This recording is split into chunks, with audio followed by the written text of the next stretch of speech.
So, I'm back on the huge, you know how it is with this. Again, I thought about some other games, but I settled on Dead by Daylight. Um, so I started playing, I got the premium edition, I started playing Halo, Campaign Evolved. I wouldn't say Combat Evolved, but it's Campaign Evolved for the, uh, PS5 release. It's my first Halo game. I have played less than like 10 minutes of a Halo game in my entire life. I had a friend that I don't remember his name, it was so long ago. He moved away pretty quickly after moving into our neighborhood, unfortunately. But he had an Xbox, I had a PlayStation, and I played Halo a little bit. I played like, I want to say like 10 minutes like maybe total of the campaign. I don't think we could have played multiplayer. I think he was like offline. But it was like 10 minutes of the campaign. All I remember, I don't even remember what Halo game it was. I just remember I was like walking through hallways and he told me to turn the flashlight off because we were in a dark area and the Covenant were around. Of course, we're like Spartans and everything, so we could just take them out. But it's my first actual Halo game, like playing more than 10 minutes, and it's on a PlayStation, funnily enough. I saw the trophies, and it said you have to beat Lasso to get the platinum, like it's one of the trophies to get the platinum. And even though I haven't played Halo, I know what Lasso is. It's legendary all skulls on.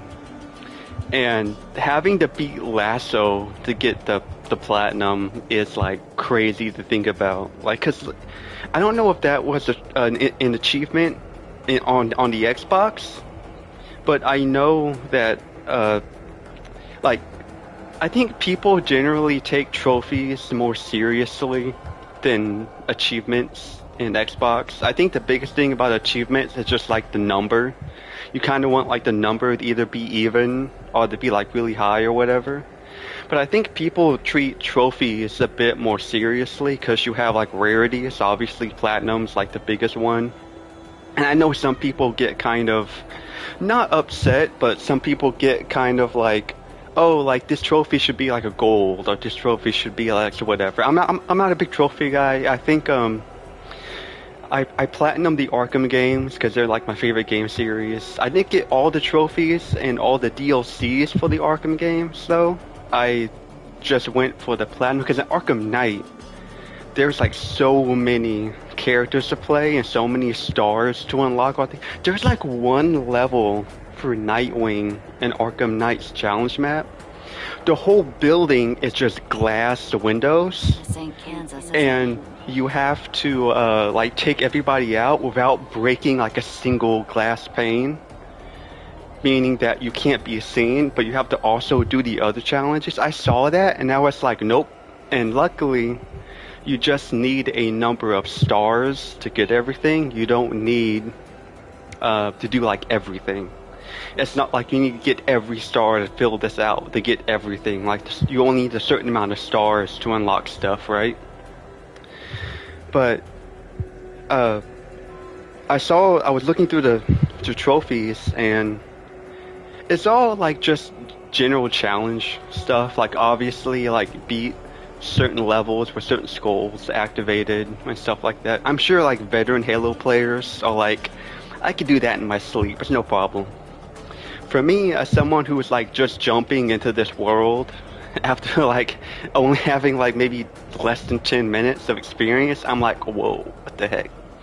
I will say though that Halo has one of the, at least this first game, has like one of the biggest like what the F difficulty jumps I've ever experienced. So I started playing the game on hard or heroic, or I think it's heroic. And at first I thought like, oh, this is like a good difficulty option. This is fun, you know. I kind of have to play it like Call of Duty on like hardened or veteran, you know, where you kind of have to like peek around cover. I thought that was gonna be like the game. Funny, I don't know if this is a thing on hardened, but I did not get a tutorial on my first playthrough of I don't know if it was a bug. I don't know if something happened.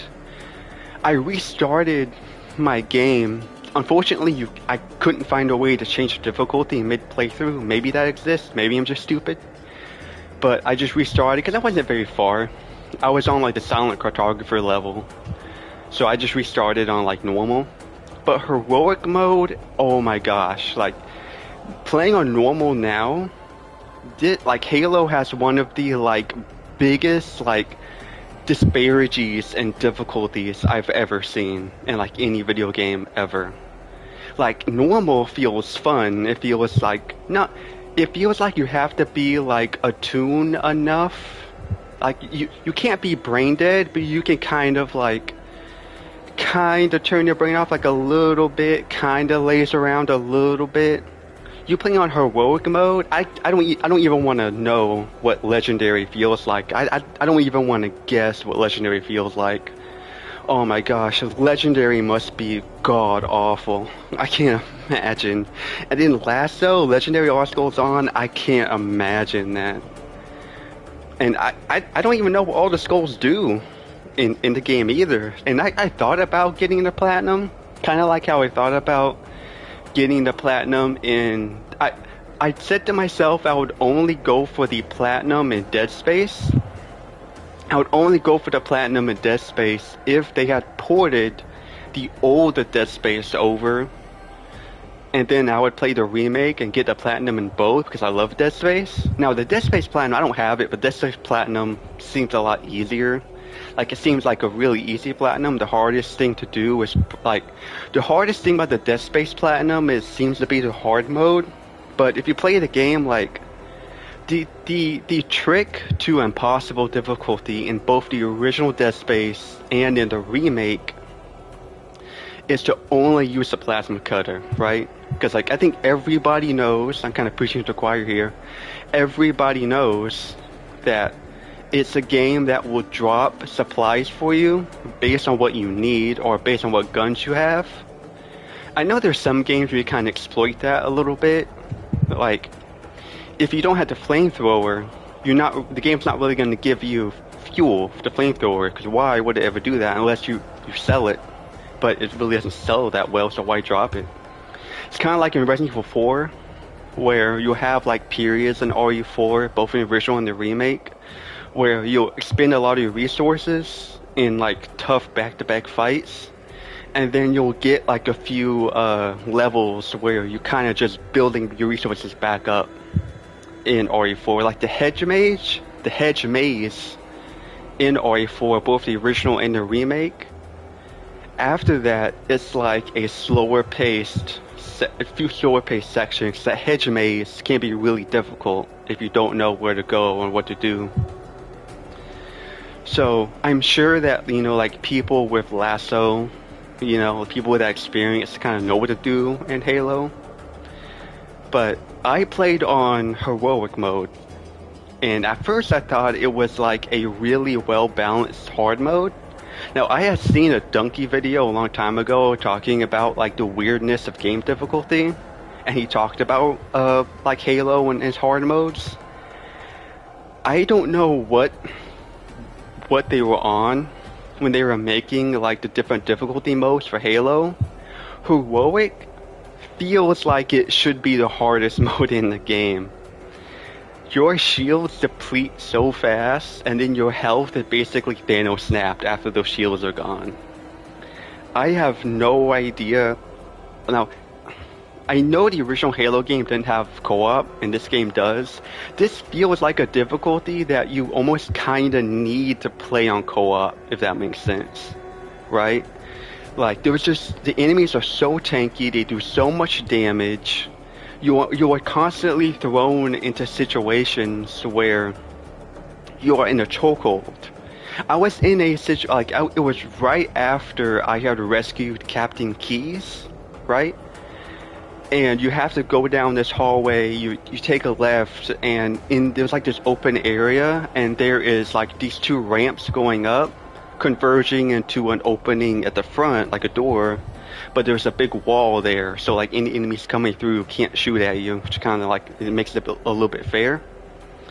it was crazy because on heroic mode, we were just getting like all my guys like died almost instantly because I guess that's like a I know the whole thing of Halo is that like your guys will like follow you and everything. I don't know what the heck was going on, but like they died like almost instantly and Thanos snapped. And so I'm left all alone with Sergeant Johnson, who like has a little bit more health, but he like was like thrown around like a sock puppet by an elite that ran up. And so I'm sitting in this hallway on heroic, not even legendary, heroic difficulty, facing like this open room of grunts with not grunts with shields, but like the smaller enemies kind of look like the dinosaur people you fight in like Turok. Grunts that sometimes will like run at you with grenades, and even when you kill them, they throw the grenades forward when they die. So you have, like that to worry about, and the grenades can stick to you. I've had what seems like really unfair circumstances where a grenade barely hits me, but because it's sticky, it sticks to me, and I'm just even on normal, those sticky grenades instantly kill me. And I'm like, what the heck? So I have no idea what they were on with heroic difficulty on that. I don't know if it changes for Halo 2 and Halo 3 and Halo 4, if those ever get remade, put on PlayStation. I have no idea if anything ever changes, but I have no idea how they expect anybody to, unless you like putting yourself through the meat grinder. I'm someone that actually likes playing like Call of Duty on like veteran and stuff. Even I was like, I don't know like how you're realistically supposed to do this. Like I am in a hallway that there's no cover in front of me, because again the game is built around you having your shield. The reason why there's not a lot of cover is because you have your shield, and that's meant to kind of like get you from like far point to far point. My shield is getting instantly depleted because I'm on a harder difficulty, and I'm just getting grenade spam like it's Call of Duty World at War. There's like these elites at the corner, there's grunts shooting at me, there's like little raptor dudes with the shields. It's like, oh my gosh. So I just restarted the game on normal, and it's crazy how different the game feels on normal. Like, it is crazy how different the game feels on normal. Like, I feel like I can go out to the open, take a little bit of damage here and there. My shield would deplete like almost full. I feel like I have enough breathing room to run back into cover. Like, I feel like I'm playing the game like how Bungie intended it to be played. Like, I'm not really a fan of game like difficulties that make you play the game in ways in which they weren't meant to be played, but in a bad way. I talked about this before with Uncharted on Brutal. I don't even think the developers of those Uncharted ports beat the game on Brutal. I know there's like a thing on Nintendo. I don't know if this is for every Nintendo game, but I know for Nintendo they have a thing where it's like, if you can't beat this boss without getting hit, it's not good design. Which I think is really smart for like game design. I don't think any of the Naughty Dog developers played Uncharted on Brutal. I don't think any of them played Uncharted on Brutal. I can't even imagine the train level for Uncharted 2 on Brutal. I can't even imagine the train level on Brutal. That sounds like putting yourself through government issued torture. Like you're being tortured for information by the CIA. It feels like that's the game they hand you when they need to know what the numbers mean when you're being tortured. That I can't imagine that.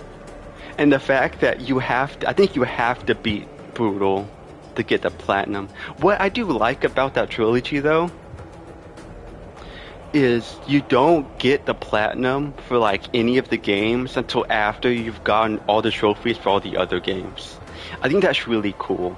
You know, because obviously if you're a trophy hunter, you're going to go for the trophies in all three games anyway. So it's like, whatever, we know you're going to go after all these trophies. Just go for all of them and it will give you all the platinums at the end when you're done. Like that makes total sense to me. If you're a trophy hunter, you're gonna do it. Also, another game I platinumed was Spider-Man on PS4/PS5. I don't remember if I don't remember if I platinumed. I think I platinumed on PS4. I don't think I platinumed on PS5. The only thing about that game's platinum that I didn't like were the secret photo locations. You have a suit mod that you can put on that shows you the location of these photo locations, but you have to I think you either have to get close enough or you have to like ping it. I think like your suit has like a ping feature. I think I don't really remember how it works. I didn't like that. I just ended up like it sucked because it felt like in Assassin's Creed 2. Like if you ever want to get all the feathers in Assassin's Creed 2, yes you could, if you have the time, literally just walk around and explore. I'm sure someone did that when they were younger and they had like no responsibilities and they just played it all day and they did it that way. If you ever wanted to get all the feathers in Assassin's Creed 2, you play the game to completion, just beat it, don't collect any feather, don't even touch the feathers, then just go online, put up like a guide on your laptop or your phone or tablet, whatever, right next to you, or if you're like crazy and you have like a double PC setup, and just be like Oracle from Batman, and just have like two screens up. You got like the guide in one, you got playing the game on the other. I did that once for Black Ops. I collected all the intel. I remember asking for my sister's laptop so that I could have the guide for all the intel locations in Black Ops in the campaign while I was playing the game. And it was funny because it was literally just me like turning. It felt like I was playing like FNAF before FNAF came out. Like I would bring up the little tablet. In my case, it was a laptop. I bring up the laptop. I look at the guide to figure out where to go, and I go back to the game. It felt like legit, like real life. But no. I can't imagine like the Uncharted games, Halo and Legendary. I don't know if like this is a case of like the first one being the hardest to do everything in, and like the others they kind of get easier because like the devs kind of get better at making the game. They get to know like how to make the game better, you know, the layout, the level, the enemy design. I will say enemy design in Halo right now I'm not a big fan of. Like I'm not a big fan of enemy design in Halo right now. Like I'm just not a big fan of the enemy design in Halo. Now, I don't think they look bad or anything, but for me personally, like you have the grunts, you have like the little raptor guys with the shields, both the blue shield and the orange shield, and then you have the elites, and then you have the invisible elites, and then you have like those elites in like the white armor and everything. I find fighting the Covenant in Halo to be a little boring. Personally, I find it to be a little boring. The grunts are typically fun to fight because they come in like huge swarms. They're like huge swarms of enemies. And it's super fun to just lob a grenade into like a swarm of grunts. It explodes and they just fly everywhere. The one thing I don't like about grunts though, personally, the one thing I don't like about grunts, this is what really irritates me, like it really irritates me, is that they will oftentimes have like grenades on them, and you don't know it, and you'll like get up close and you'll kill them, and they'll just blow you up. And it feels like it feels unfun. If I'm being completely honest, it feels unfun. I don't like the fun factor with that.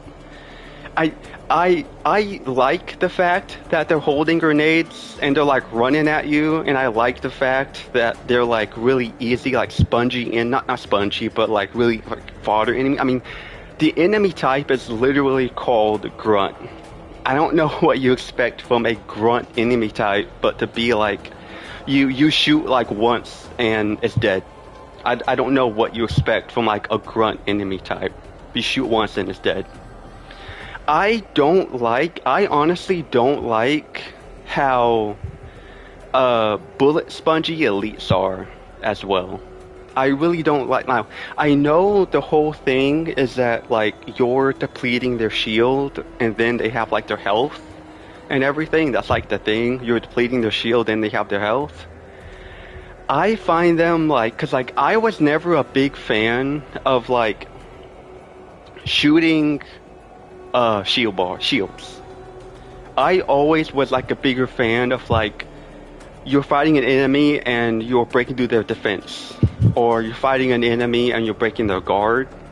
Shooting a shield feels really like not bad, but like the responsiveness of like shooting the shield, like I don't feel the fun factor of like shooting a shield and then watching the shield go away, and then and now you can kill the guy. It's always felt bad. For me, it's always felt bad, right? Like, I will take a larger health bar in, like, take for example, the grunts in Resident Evil 4, like, Jack Krauser, the grunts, and not the grunts, but the Ganado in Resident Evil 4, right? And like Jack Krauser is like a boss fight in Resident Evil 4. I will take enemies that may not have like the biggest threat or the biggest health bar, but they interact with you more in battle, right? Like in Resident Evil 4, if you shoot an arm, if you shoot a leg, if you shoot the head, that enemy will stagger like based on what you hit them. I prefer that over what's going on in Halo, where if you're fighting the grunts or like the smaller guys, you just have to break through the shield and you're good, which I really appreciate for like enemy diversity, because like the grunts are like, there's a lot of grunts, they're very numerous, but you can kill them in like maybe like 5 shots, maybe 3 shots. The guys with the shields, the smaller guys, like bigger than a grunt, but not as big as an elite. Like that, I like that too, because it gives, you know, some variety. You know, like they have very low health bars, but they have shields that require you to punch through them.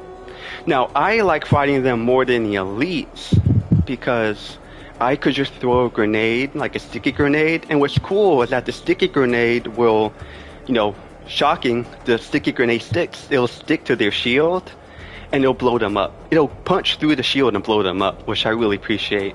Again, it's the elite that I find the least fun to fight because, again, I'm not a huge fan of like shooting an enemy and they're not really getting stunned, it's just your shield I have to deplete. I was never a big fan of that.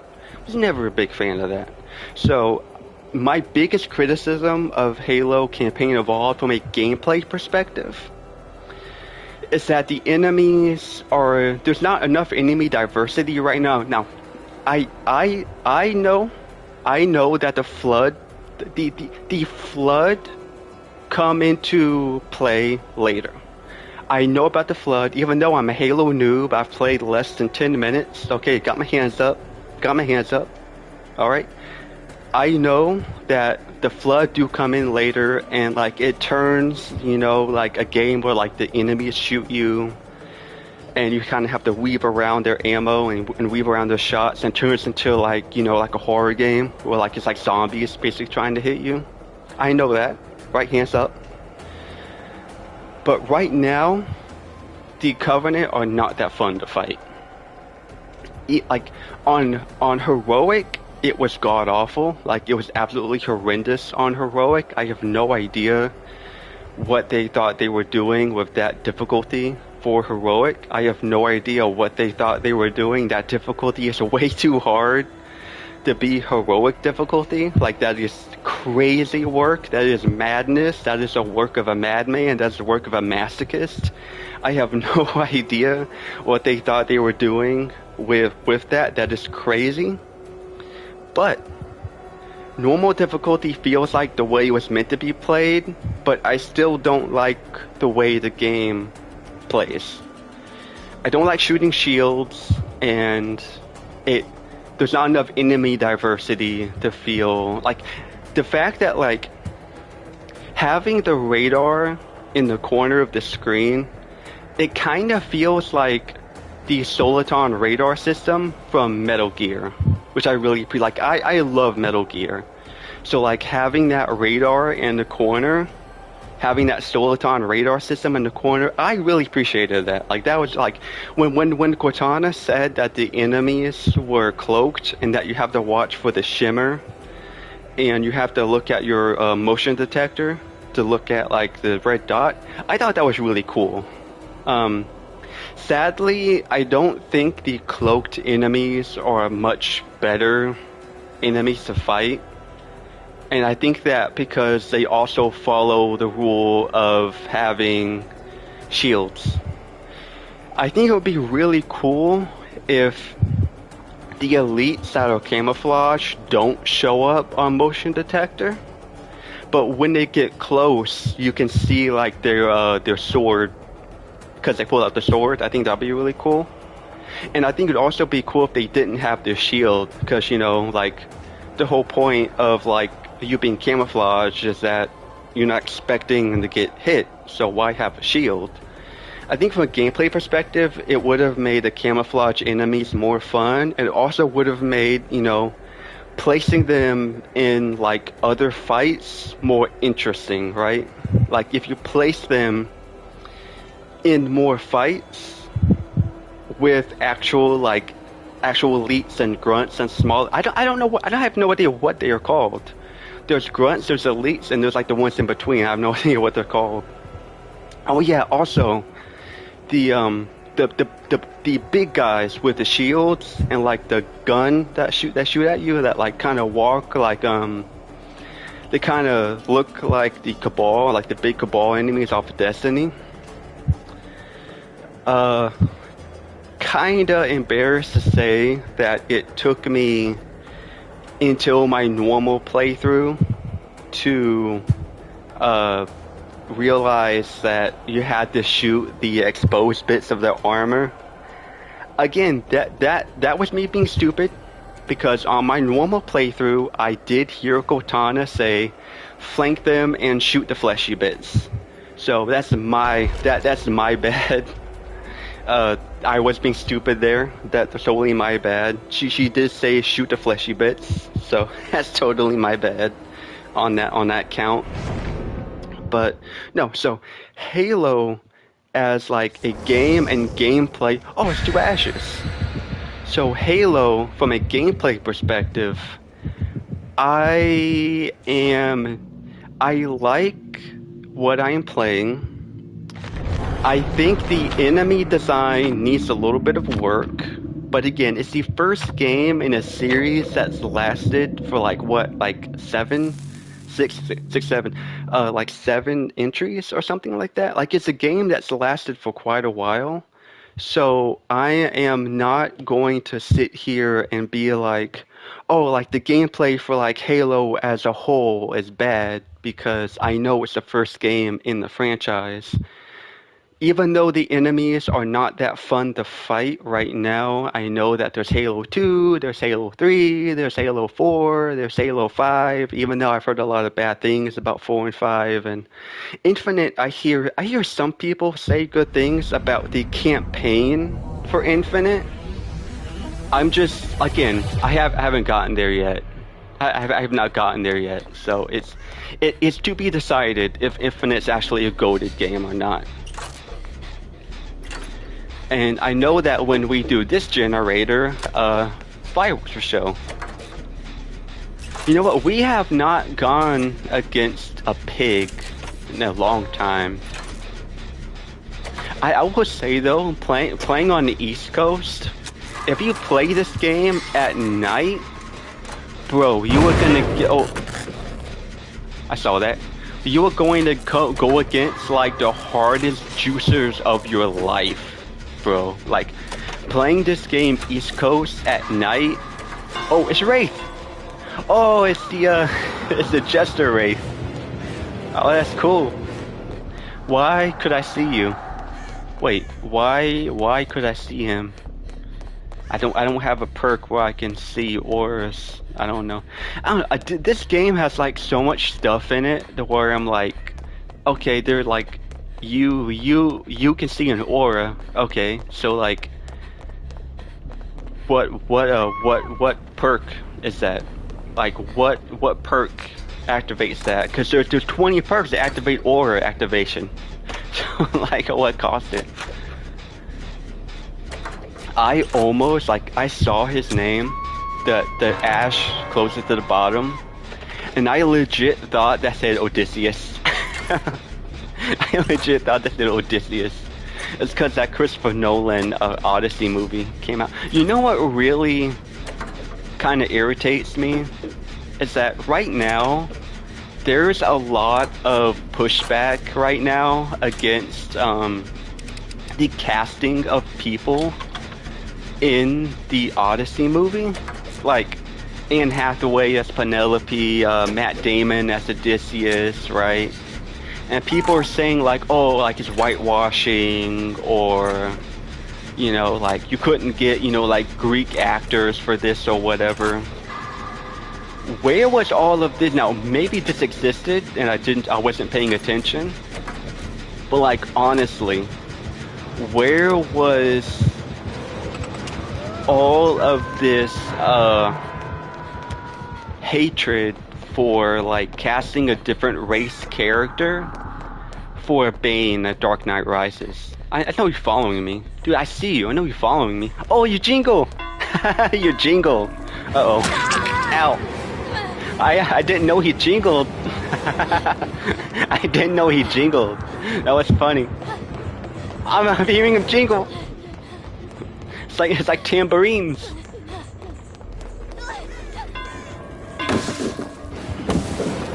Aha! I fooled you. No. Oh, he got me though. But like, where was all of this like negative attitude towards Bane when Tom Hardy, a British man, a British bloke as they say, played Bane? Bane's not British. I forget exactly what ethnicity Bane exactly is, but I know sure as hell he ain't British. I know that for a damn fact. So like, why, like, I know maybe people did, and again, I'm just out of the loop, but like, where was all the pushback with Bane being, you know, like a white guy or like a British guy? Like Bane is supposed to be, you know, like he's kind of like supposed to be like a big old luchador. Now, I didn't hate the fact that they tied him to the League of Shadows, because I had already accepted that like this Batman universe was inherently like more tied to the League than other versions of Batman, and it made sense in the movie because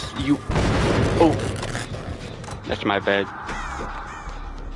Like, it made sense in the movie because it connected the drama and the stakes of, you know, the League. Like, if you had Batman be comic accurate in those movies, you would lose like the ability to create, you know, like that that structure that Nolan created like early on in those movies. The fact that you get like those out of order flashbacks to Bruce with the League of Shadows, like training with Ra's al Ghul. I mean, granted, you do kind of lose, you know, like him traveling the world. Like it does, you. Oh, fireworks show. Got to stop and admire it always. I heard that if you have Mina on this map, they'll replace all of Trickster stuff with Mina, I think? Or is it you play Trickster and it's Mina? I forget. But like I totally get it for like needing to make the movie more concise and like the stakes more believable, but the coolest thing to me personally about Batman, like the coolest thing about him becoming Batman, is like he travels the world, right? Like he gets detective skills in this part of the world, he gets combat skills in this part of the world. I think I heard a crow for a second. Oh, I heard flies. Where it was? But like he gains detective skills in this part of the world, he gains stealth skills in this part of the world. Like it made sense that he was gone for so long because he literally had to like on foot and maybe, you know, get some rides here and there, but like mainly on foot, just go to different parts of the globe and you know, train. And it does suck that in the Nolan movies you inherently lose that factor of Batman where like he traveled the world and trained under different people and practiced under different institutions and learned different skills from different people. But at the same time, I totally get it from like the stance of it needing to be a movie. I also thought, you know, like, and I know this is like a very like base take, not base, but like basic take, is that I wasn't a huge fan of Bane being a member of the League of Shadows. Like Bane, like again, I get it for the movie. For the movie, it makes total sense, right? Like it needs to happen because it ties everything together. That I totally get. I understand, and I buy it. But I was personally never a huge fan of it because I think it dilutes Bane's character a lot. Because is he gonna have no egg? No. Okay. Because the coolest part about Bane's character, to me, the coolest part about his character is how tied he is to wanting to kill Batman because of his past. Oh, I tried. I think it's because I was holding L1. It wouldn't drop. But like how much he wants to kill Batman because during his time at Pinaduro, he had that nightmare of a bat, and he attributes that to Batman, and that makes like the conflict so much more interesting. Again, I totally get it. I totally get it for the movie. But again, a very basic take, not a very spicy one. Like, Bane kind of loses, like, he kind of loses, like, a large amount of his, character being so heavily tied to the League. And Catwoman, I thought Catwoman was fine. Here is my one thing about Catwoman. The one thing that I don't like at all about modern interpretations of Catwoman is how scared they are of uh, putting in the cat ears for Catwoman. That to me is like, oh, he's gonna have Blood Warden. Watch. Nope. I say just get out of here. That to me is like the weakest part about modern interpretations of Catwoman. Is that she very rarely do they give Catwoman cat ears. Oh, what the heck's going on? I got up, get a drink of water, and I just saw the map going crazy. But like, I hate this fear of giving Catwoman cat ears. Like, Anne Hathaway as Catwoman, right? Dark Knight Rises. Her goggles sit on top of her head, make it look like she has cat ears. Like, okay, she looks like she has cat ears, but she doesn't have cat ears. She's Catwoman. Batman has the bat ears, right? So give Batman the cape like the wings and the gauntlet spikes like the claws for the bat, and then like the ears. Catwoman typically has like the claws on her gloves, and then she's supposed to have the cat ears. And Anne Hathaway in Rises had the goggles that just sat on top of her head, and it made her look like she had cat ears. Like, okay, you're willing to, like, we are in a universe of Batman, and I apologize for being so like insistent about this. I'm just really passionate about the character. We are in a realistic version of Batman. We're supposed to believe that, like, a real man in our world, following our rules of gravity and fighting and body damage and everything, this is a very realistic version of Batman. We are supposed to believe that this, like, a man dresses up like a bat, he goes off, he just, like, goes off on a whim after almost being killed by like a gang leader, like the big mafia member. In the movie they call him Falcone. I just call him Falcone. I'll get some water.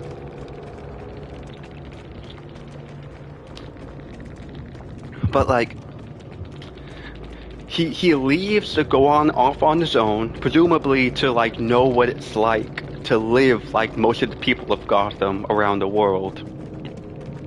He inadvertently finds they find him because he's making a name for himself. He trains with the League. He finds this ancient, almost like Assassin's Brotherhood, like guild of people that look to cleanse the world of crime by, like murdering everybody and like and kind of like doing a Sodom and Gomorrah, kind of going into like a place, ridding it of everybody and like building it back up in like their image of justice in society. And they find him. Keep in mind, this is like our world. That's like our universe, our world. They find him. They train him. And, he fights back. And again, if we're talking about like real life, like our world, it's kind of unbelievable that one man that had, training from this group of people that have been around for presumably like centuries at this point. He defeats all of them in that building. Basically, that's their Mossyoff Castle from AC1. He beats all of them, like defeats all of them, saves who he thought was just another member, but who turns out to actually be Ra's al Ghul, who comes back later and turns out to be actually Ra's al Ghul, because obviously, like, why would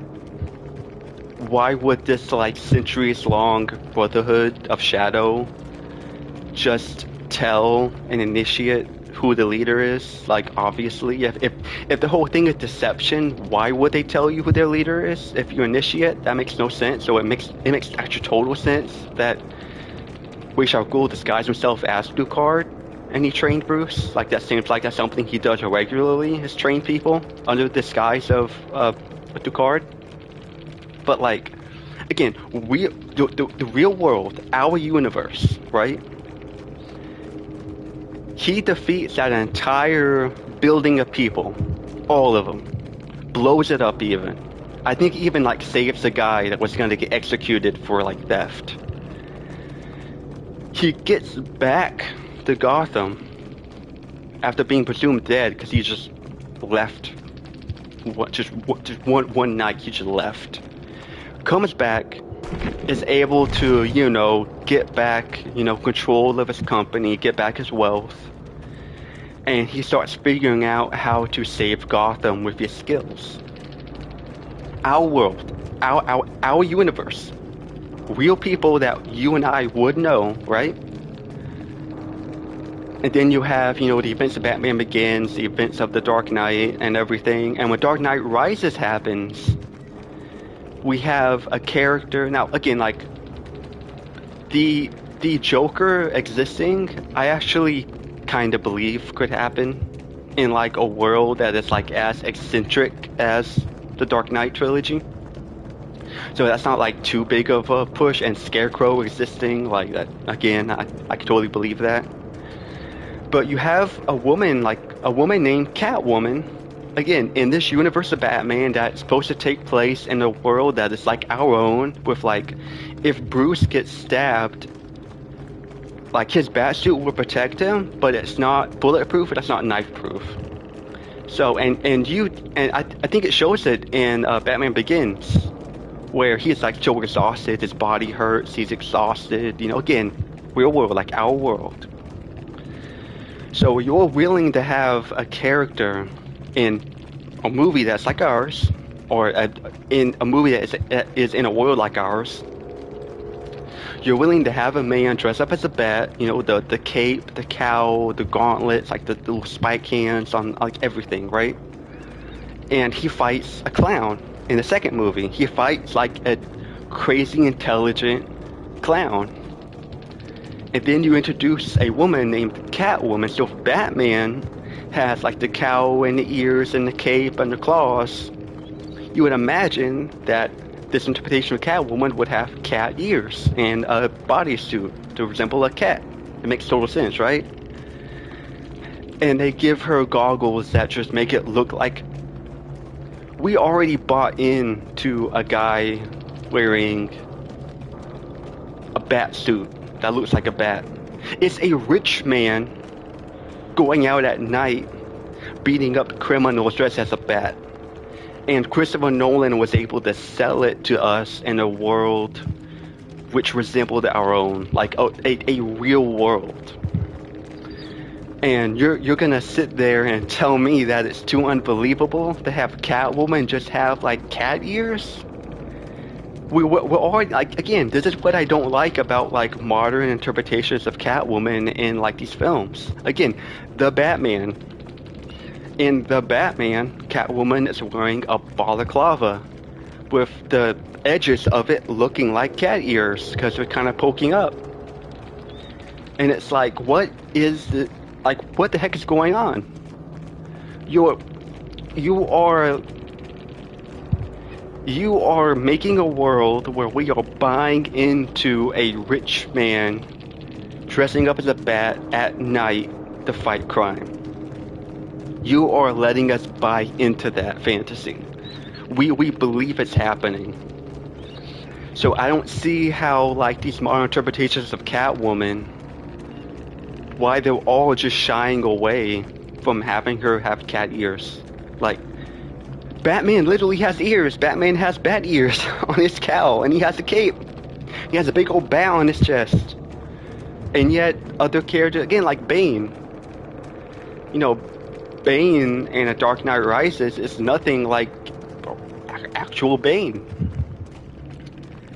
And again, I'm not criticizing the fact that he's not from Peñaduro. I'm not criticizing the fact that he didn't have nightmares of a bat. I'm not criticizing any of that. My main point is the look of the character and like why we buy into these characters, right? Like that's my main criticism. Again, we bought into Batman. Let us buy into the image of Catwoman or like any character. I think that's what the MCU is really good at. The Marvel Cinematic Universe is really good at just giving characters like a costume and just letting us buy into it. Right? Like I think the MCU is really good at that. Um I I know this isn't like a hot take, this isn't anything crazy. I really don't like the nanotech for Iron Man. I much prefer like it's like you trade all your aura for having a suit that is extremely functional, but it just looks stupid.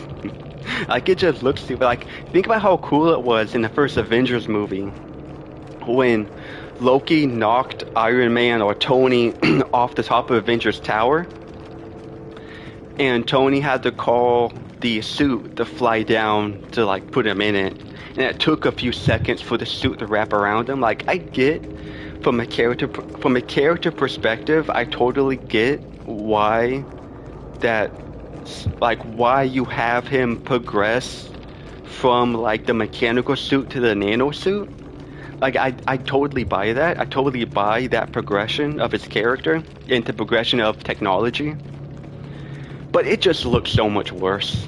Like it just looks so much worse. It's so cool to see, you know, like the suit actually like clanking and just clamping on to him. And the nano suit again makes sense technologically. I hate it because it looks so bad. It looks so much worse than just a suit being an actual mechanical suit that just he puts on, and it's like an actual mechanical thing. It kind of from a meta perspective, it actually kind of reminds me of how like modern day like superhero media and just modern day like action media will sometimes have characters in like CG costumes or something. Like I think it was a long time ago. I forget which Spider-Man movie it was. It was one of the Tom Holland Spider-Man movies. But it was something like I think they had filmed it with Tom Holland wearing a suit, but they had like CG'd a suit over him, I think, and it just didn't look as good. It's like, eh. I mean, I really don't. I don't know why. Like, if you filmed it with the suit on, what's the point of just going again with CG and giving him a new suit? That makes no sense. I mean, I guess I'm not, you know, like, oh, well, not I guess. I know I'm not, you know, like a big wig with a lot of money sitting at the chair of like these big movie corporations making all these decisions and everything. I just like, if you filmed it already with the suit and it looks good, or at least passable, why spend all that extra money and like delay the movie and everything to put him in CG? Imagine how bad it would look if you gave Batman like a CG bat suit. Batman unironically looks better in like a suit that looks like the actor is actually like getting in and out of it. Whereas I think someone like Superman, I don't know. I know the newest Superman movie was filmed with like an actual suit that he could wear and everything. I think Superman's a character. I don't think I should say that because the last time they CG'd something onto Superman, they had to CG his mustache out, and it looked horrible. So maybe I should just steer away from that line of thought.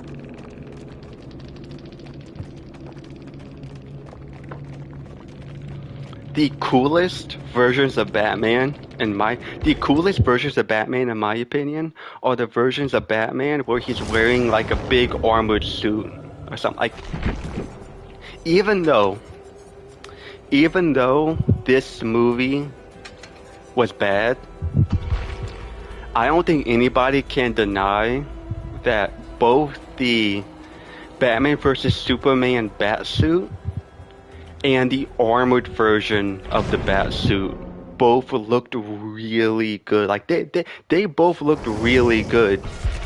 I don't think anybody I don't think anybody I don't like Zack Snyder's Justice League movies or his, like any of his movies, not any of his movies, but any of his DC movies. I'm not a huge fan of like any of his DC movies. Personally, I'm not a huge fan. But he gets like the cinematography and he gets the look of characters down perfect. I think the Superman, like his Superman looked really good. His Batman looked really good. His Wonder Woman looked really good. His yeah, I was about to say Namor. His Aquaman looked really good. So he knows how to make characters look good, and he knows how to like design characters. And he knows how to make characters. I just don't like any of like those like versions of the DC characters. Personally, I just don't like any of them. Personally, I mean, I will say it was really cool to see Batman wearing the armor.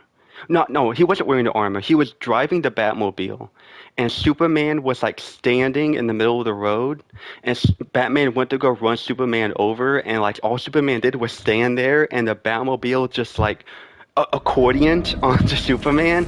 That again, Zack Snyder, he knows how to make his characters look cool. I just don't think he knows how to make his characters feel cool, if that makes sense.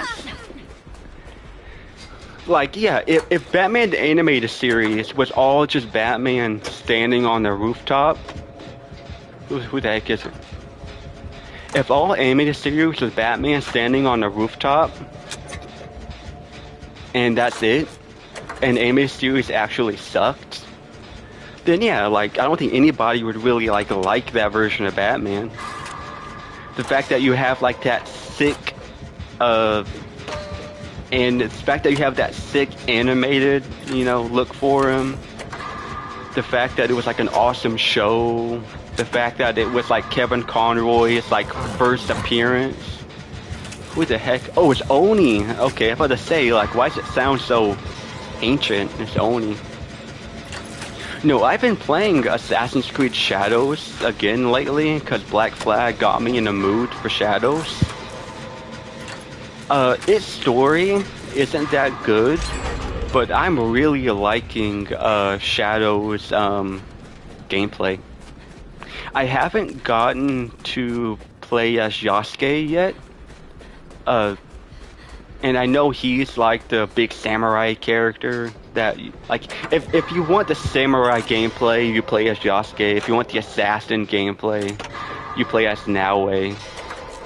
But I've been playing, like the game as Naoe so far, just doing like the main quests and everything. Right now, I'm like, I just got the silk from the pirates, and I am going to learn how to, actually participate in a tea ceremony so that I can like get away into, Oda Nobunaga's like party and like assassinate him. But the gameplay of Shadows I'm really liking. Like, if I'm not mistaken, this is like the first time that you can actually go prone as an assassin, if I'm not mistaken. And I also like how there's like an actual, I know that it's a little bit less interesting because of the technological barrier, but it kind of reminds me of in Splinter Cell, how in Splinter Cell you had lights that you could shut off. Oh, what the heck? Oh, is she farming her? Oh no. Oh, she is. Oh. But like in Splinter Cell, you had the lights that you could shut off, you had the night vision and everything. We were already at 2 gens. Holy moly. But like, you know, you have your night vision, and you have being able to like cut light and everything. In Shadows, it's a little similar because you have what is it? You have like the light that's like a huge factor, right? Oh crap! Oh, that was so close.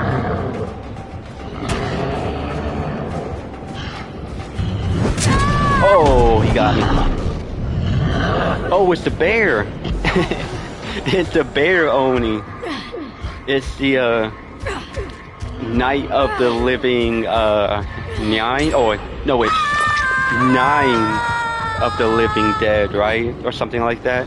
But it's the bear Oni. But no, you know, it's like the gameplay of Shadows is really cool because it's like I can't think of another AC game that uses what is it? Like actual light as like a way to stay hidden. Because again, like you're in ancient Japan, so light sources are not going to be. Where is he? It's tunneling! It's tunneling! It's tunneling! No! He's saying no. He's saying no.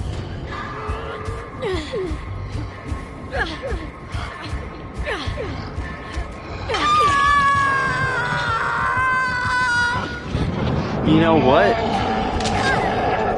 It was a very bad idea to heal under the hook anyway.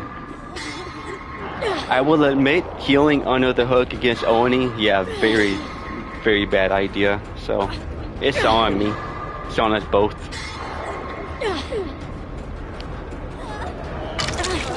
Okay, I won't repeat the mistake. I won't heal under hook. Oh, I see he's coming back. He's coming back. I knew it.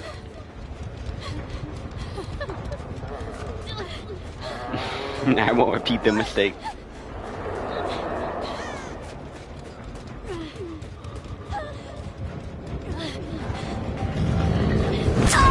Oh. You know what? He's spinning. He's spinning. It is very smart for him to go after me because he's at 1 gen left. It's very smart for him to do this.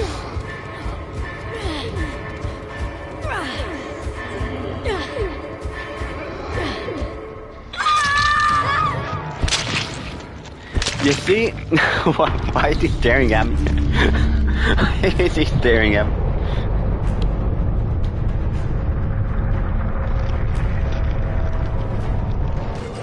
It's very smart for him to just like try to get someone out as soon as possible because he's at 1 gen, so he has to like start snowballing.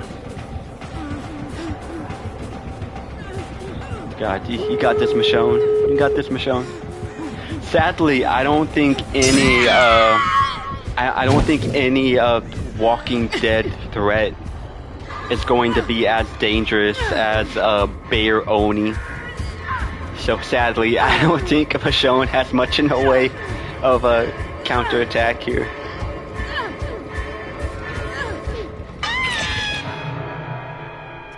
I was really about to say, like, does he have like remember me or something? Because it's taking quite a while to get the door open.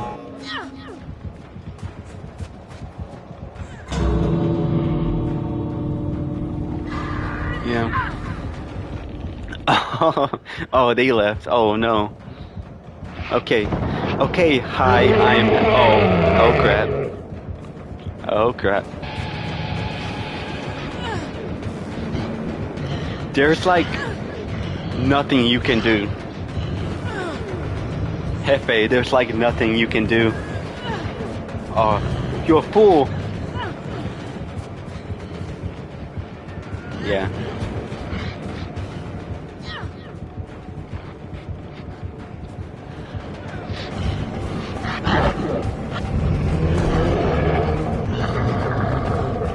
Are you really? I was about to say, are you really gonna attempt it? Oh, yep.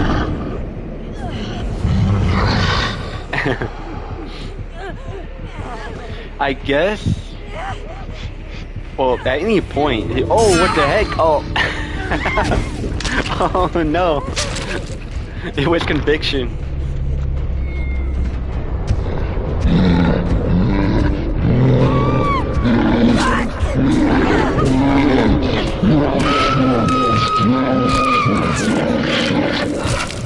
My gosh. Oh my gosh. I was about to say, like, trying to wait for him to, his power to go away. It's like, what the heck? That was crazy. That was crazy. Again, I'm not someone that gets, like, super upset at, like, killers tunneling. Because I totally understand it when killers tunnel, especially at like one gen left. Like you're at one generator left. I am injured. I am on death hook. Why not come after me? Like I'm not someone that's sitting here being like, oh you can't do that. You gotta follow the rule. Like no, I get it. I totally get it. There are like the rules. It's kind of like how the those Geneva Conventions are followed. It's like you can follow him, but why does Michaela look like that old lady off of Weapons? I don't know. I don't know if anybody else sees it, but she looks like that old lady off of off of Weapons.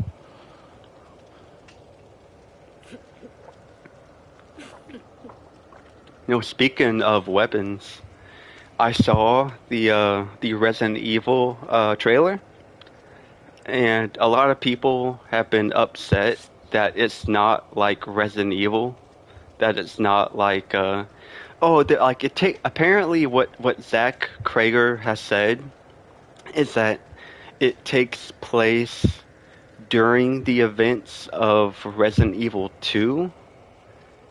I was gonna say if there's a distinction between the remake and the original, but there's no real distinction between, like, yes, there are differences in the remake and the original, but like the events happen as they happened, you know, like, yeah, the B scenarios that didn't really happen the way they happened in like the original versus the remake, but it's like, you know, it at at the end of the day, the events of RE2 happened the way they happened, and the remake really doesn't change. The remake changes like throughout the course of how things happened. But at the end of the day, like it still happened, right? Like it all still happened. So I was gonna say oh, I got a text right now. I have to see to that. Yeah, sorry. I have a text.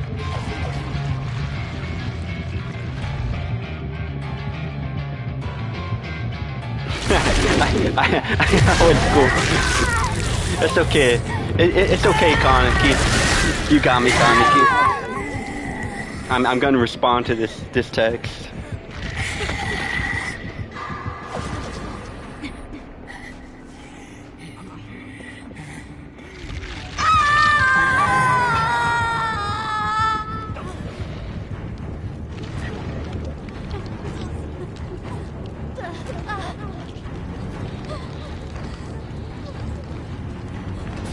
I just got a text about like food and stuff, so I was just responding to that.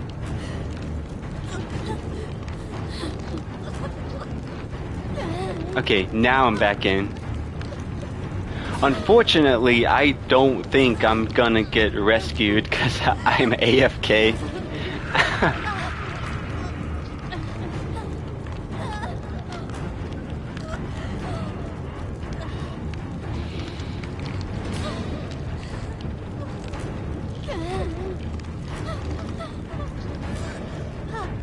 Unfortunately.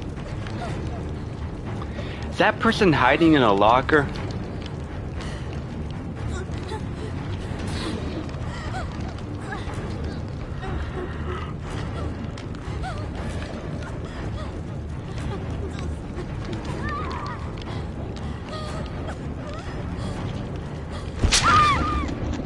Oh, yeah.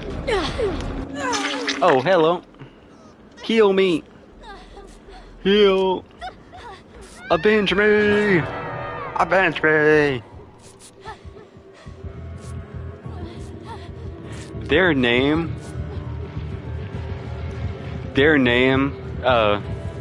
I read it as Messi. I can't stop reading it as Messi and thinking of that Simpsons meme of Messi. It's so stupid.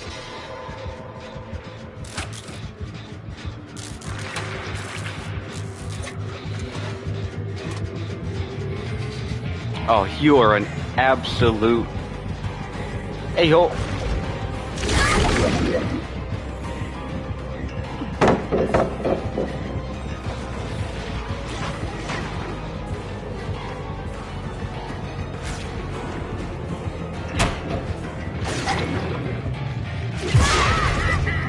Ow.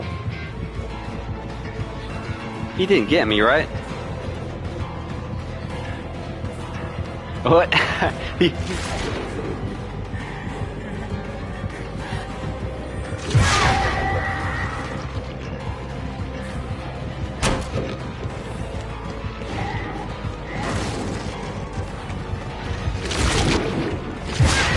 Ow. This chase is insanity.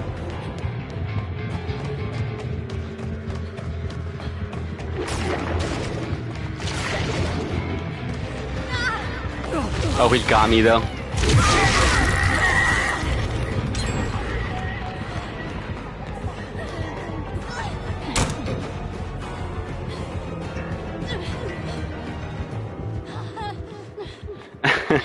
That chase was insanity.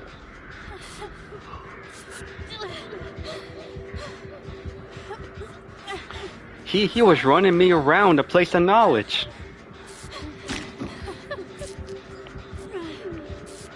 This is a place of learning, not a place of dying. Override. You get me?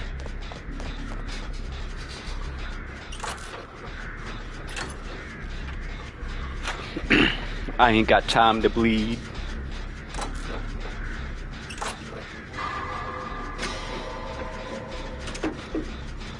He is pretty fun to be chased though by. Like he is pretty fun. Oh, I hear that. I hear that. I hear it. It's somewhere out there.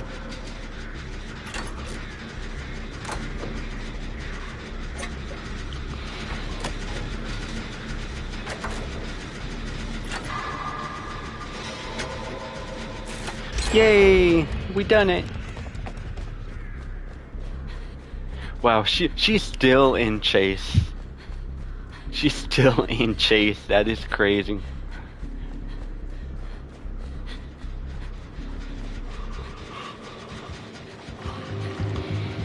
Uh-oh. I'm not the one you want.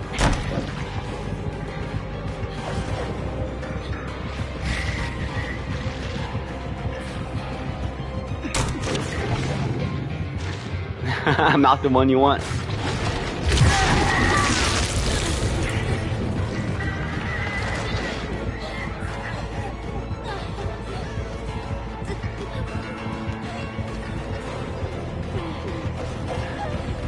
He's right behind me. Ow.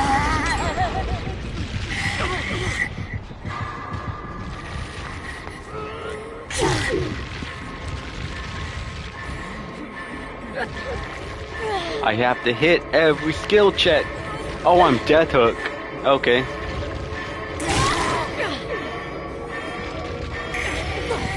Yay!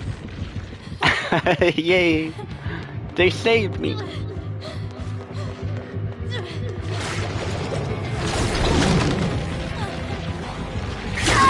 Oh, he wants my buns though. He wants my buns.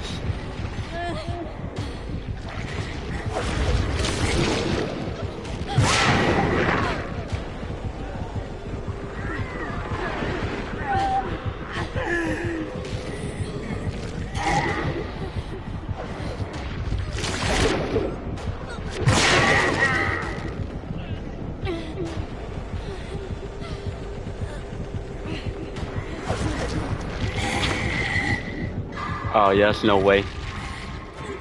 Might be game over for me. And it is. Game over.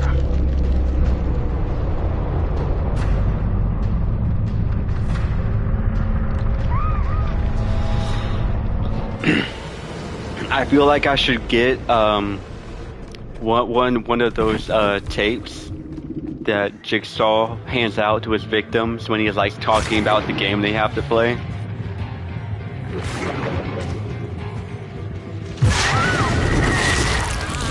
Oh. Okay, you can't. Oh, excuse me. You can't tell me that she does not look like that woman from Weapons. You cannot tell me she does not look like that old lady from Weapons. What did they do to you?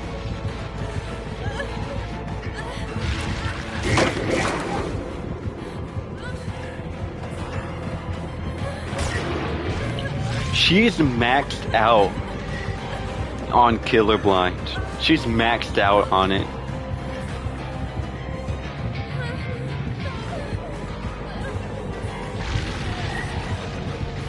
Oh, I'm well.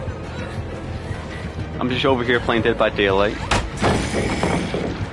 I was AFK at the start of the match, and I'd gotten a text and I had to respond to it, and so I got pretty close to death very early on, unfortunately.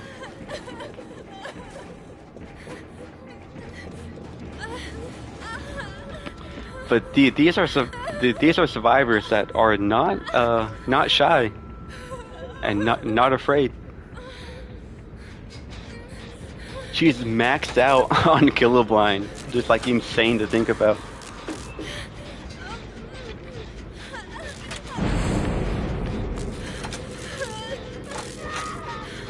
Oh, what happened to her?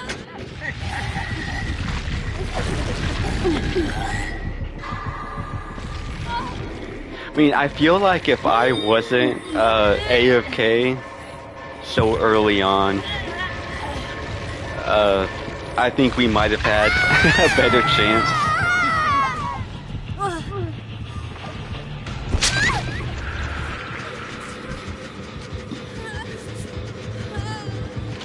Oh, he coming.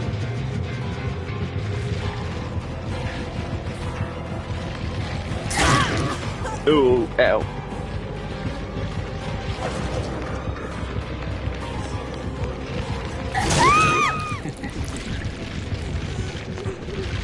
Yeah, he looked really weird there when he was like going around that corner. It looked like his tentacles were going all crazy.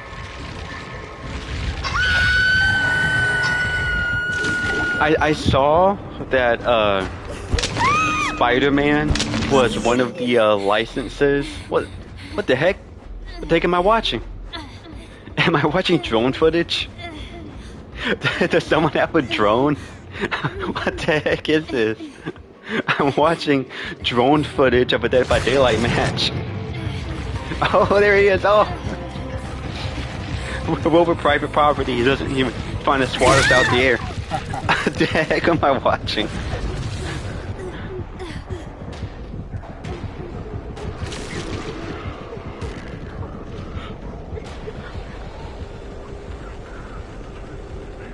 Oh my gosh, it's crazy. Well, here it is again. It's just constant drone footage. It's private property. It's his property, and we have unsolicited drones overhead.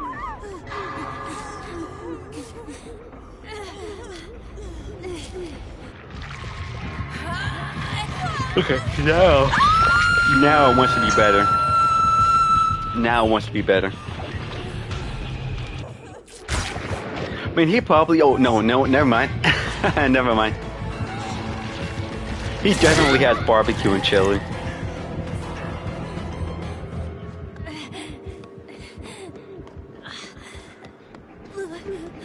It's crazy how the drone operator can fly backwards like this and not hit any of the trees.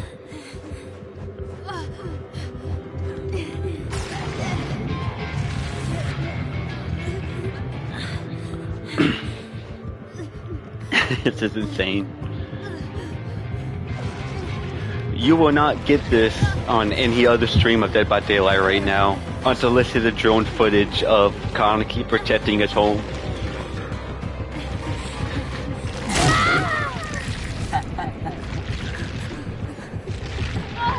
Oh, what? First person. First person. First person. We're being carried first person.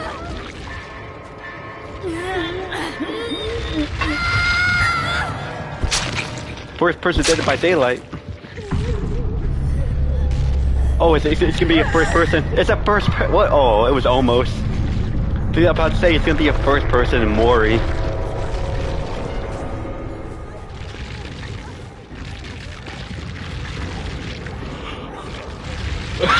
What the heck was that?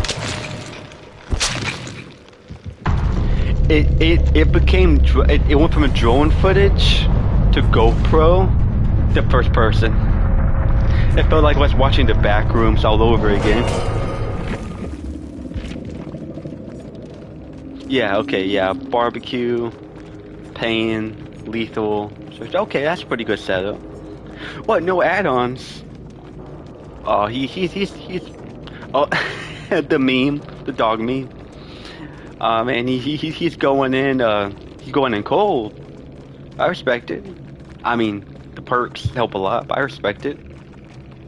Dang, level 39 too. At what level do you go from a circle to a diamond? Anything but a square. Anything but a square. You don't want to be a square. You either want to be there or be square, right? You gotta be there or be square. Anything but a square.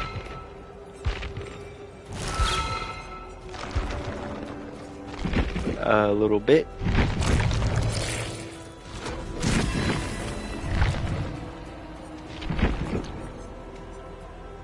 I say this is working out.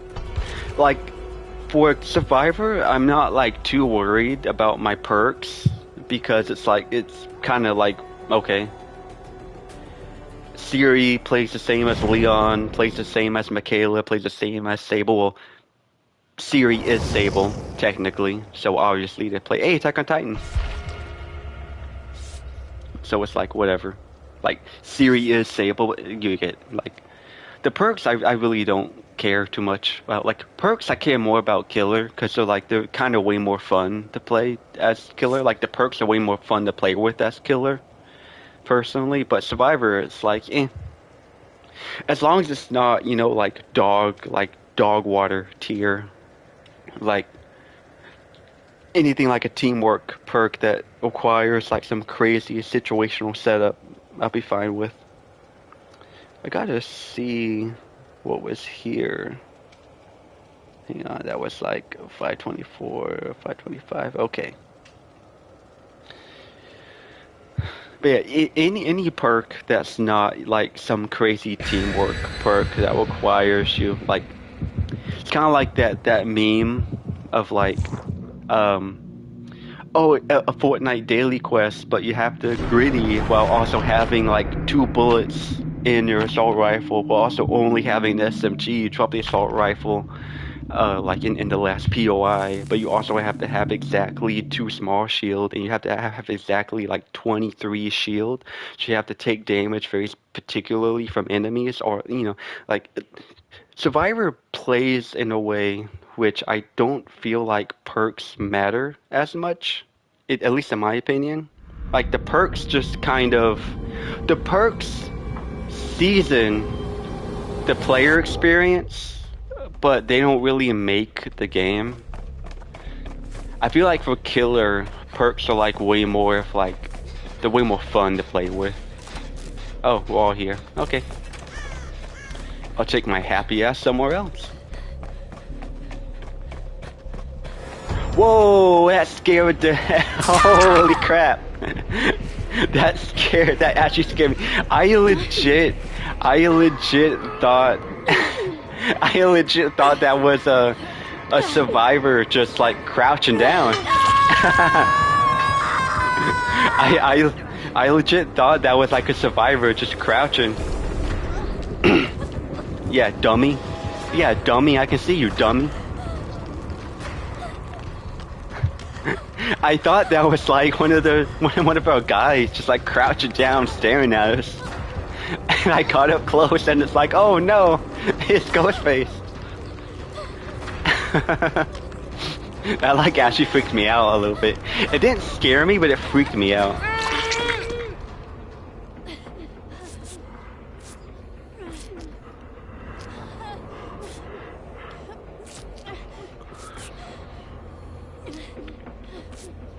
You know what? I am a total dingus because I have like 2 of these like perks that work better if I'm with a teammate, and I just left to go into a generator.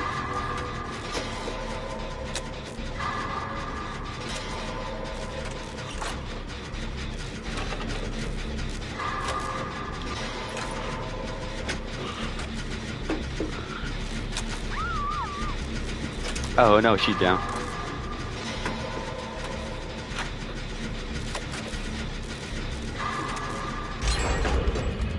We did it. We did it. Yay, we did.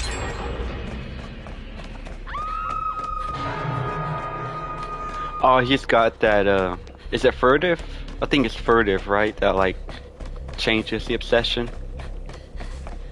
Why not? Why not? I'll open the box. Why not?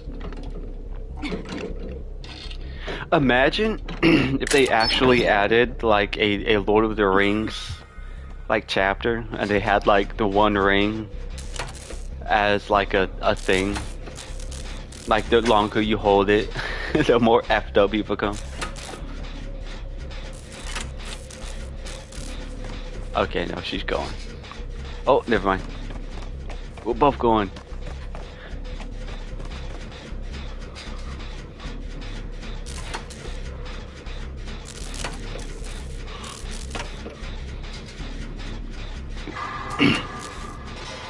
I can't make a thing, right?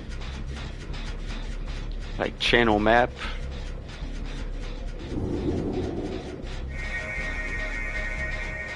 Yeah. Holy beam of light.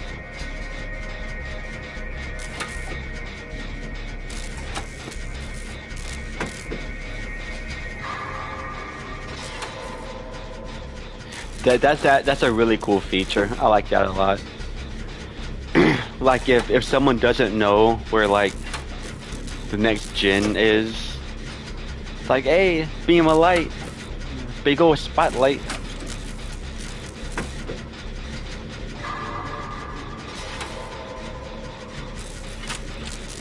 Oh,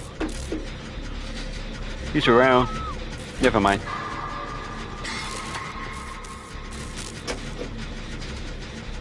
Like, oh, he's stalking.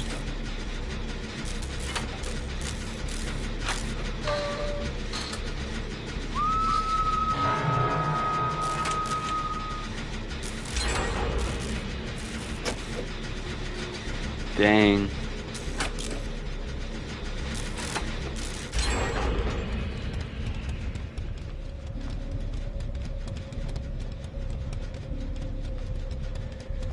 Oh wait, she's being chased.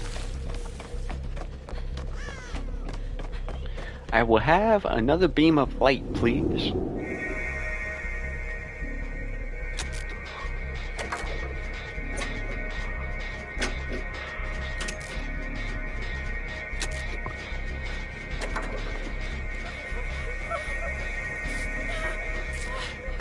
It's like that pit bull asking for more toddlers. Like, waiter, another toddler, please. Oh, oh no. Oh, bad place to run.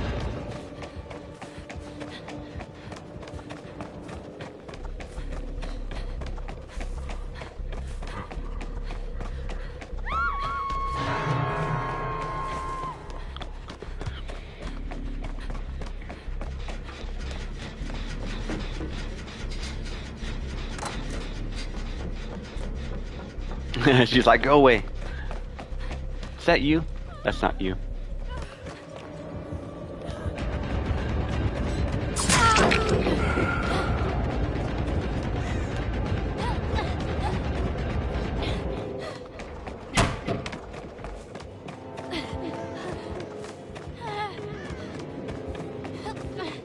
I have him distracted.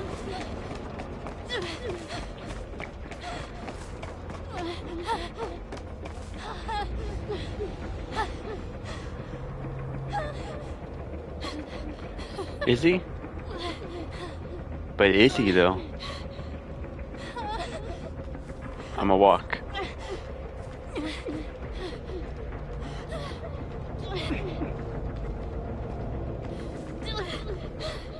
I know you're around here somewhere.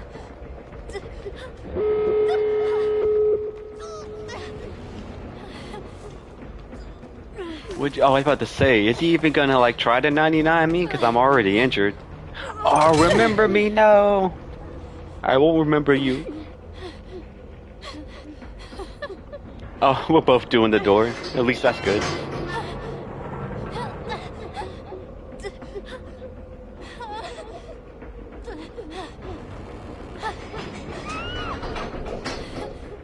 Oh, he's right there. No, he's gonna come to me.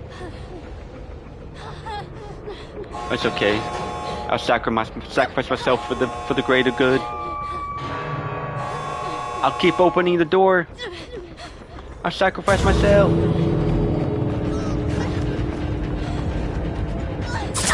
Ow. Well, at the very, very, very least, you'll have one kill.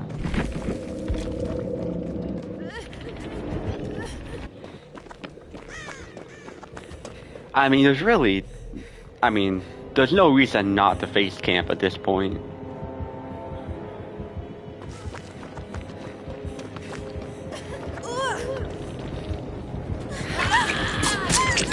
Oh no.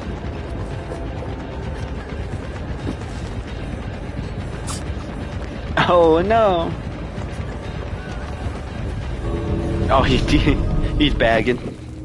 He's bagging. Yeah, remember me? Friends, it's friends. Furtive, yeah, friends and furtive. He did get me. He got me at the very beginning, because I thought he was just a guy. I thought he was one of us, just like crouching down, waiting to see what happens. But no, he got me. He did get me. He spooked me pretty bad. So, at the very least, he got one good jump scare out of that, at the very least.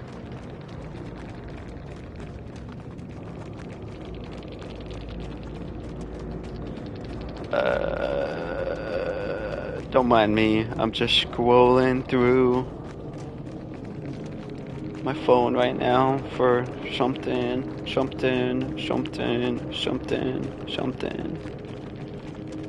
Okay.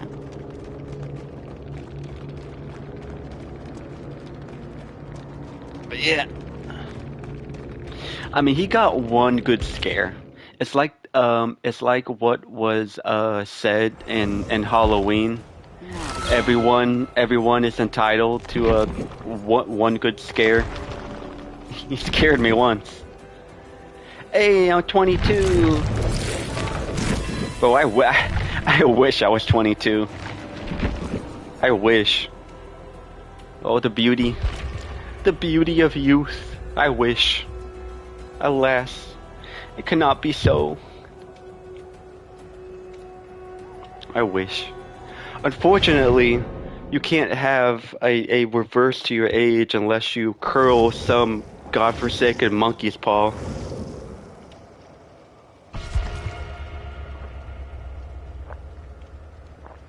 The other JoJo, I saw the first like part.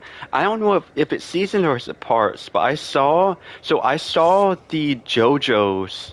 I saw the JoJos that was like the guy like hormone or whatever, like breathing in to like do like damage, like attacks. I saw that. I saw the other part where it was like the sun. I kind of forget what happened there. I forget. So the first part of JoJo's I know is against Dio, right? And then I forget the second part of JoJo's. What was it? So I'm trying to separate it in my mind because it's been so long. So the first one is like the hormone, right? So like you take like a breath in and like that's like your energy.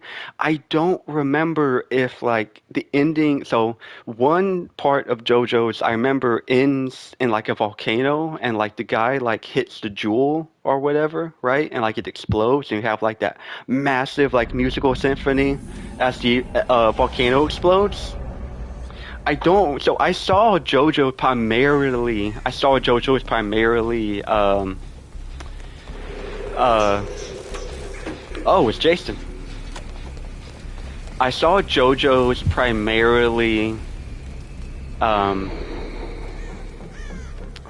What was it? It was primarily at my friend's house, and I watched most of the first part, and then the second part. I think the rest of the first part I watched on my own. Then I watched the second part at my friend's house. I watched all of it at my friend's house. That's the one. If I'm not mistaken. That's the one where it's like not exactly like breathing. Oh, you tried.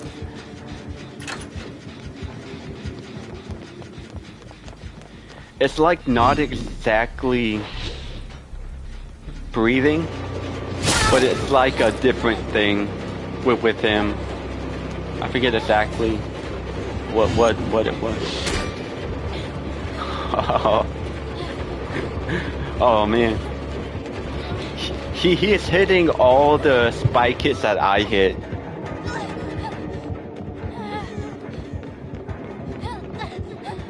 He's hitting all the ones that I hit. Oh shit.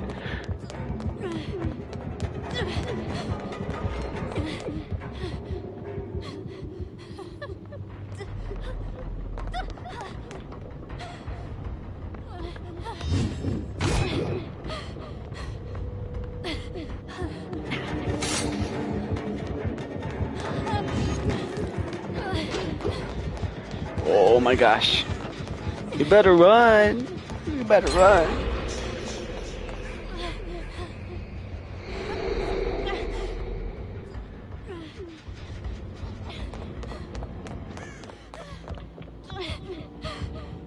And by hitting all the ones that I hit, I mean none.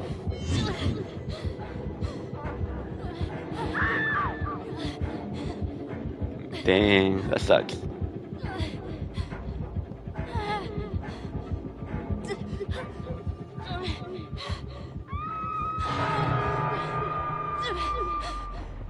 It's like a part of a generator.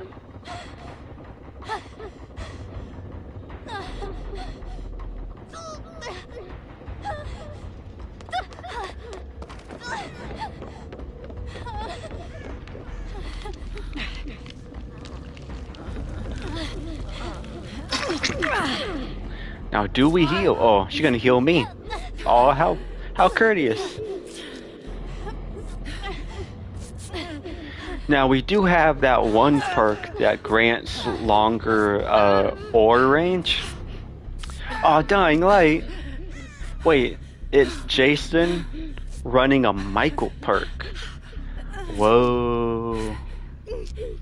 Well, oh, okay, she wasn't affected by Dying Light because she was the obsession. Hey. Oh. And she screams. And enemies necessary? Okay, okay, okay. I see it. I see it. Oh, man. Okay, so I thought I was like, huh, I wonder if he has a silent shadow. And I got my answer.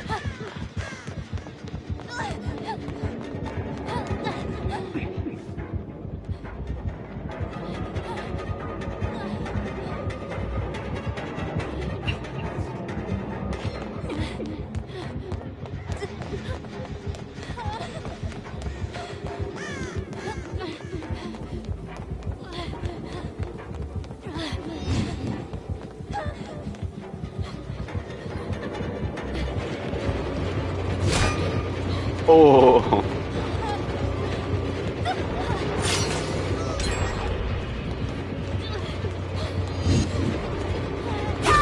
Ow. Oh, he's doing it to respawn the thingy. That's smart.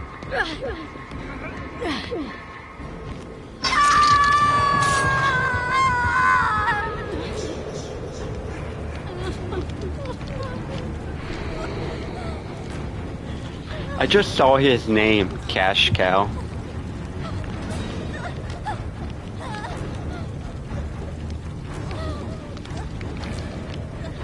That's cool. We got like a little light lantern. We got like a dark raven, and that. Oh, we got an auric cell. We got like a little currency as a charm.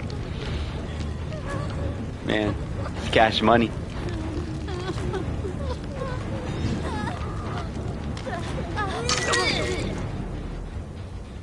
GG no heals. GG no heals.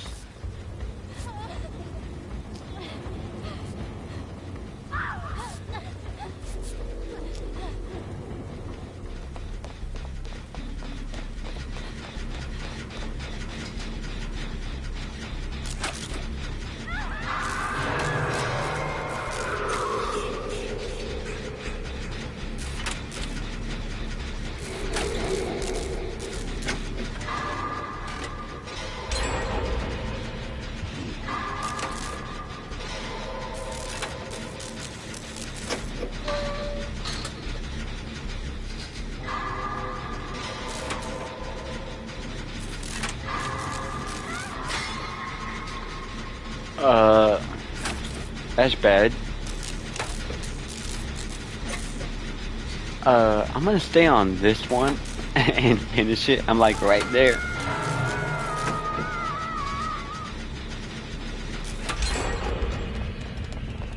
Oh, never mind.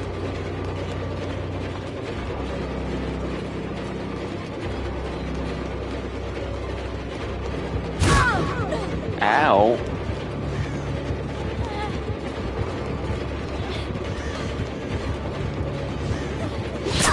Oh, my character did a somersault. A backflip, a somersault, whatever you want to call it. Dang, did we actually let FTD die? Man, oh man.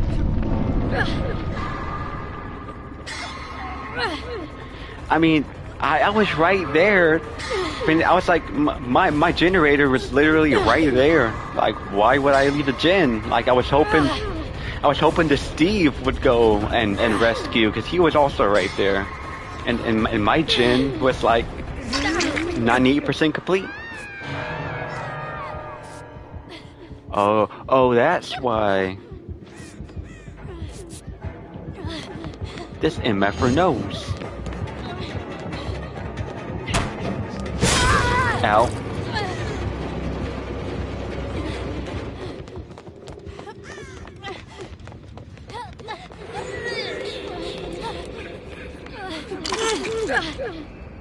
No, we can't stay here.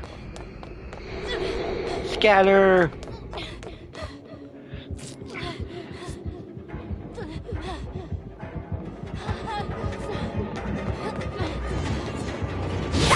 Oh! Oh, he's gonna mori me.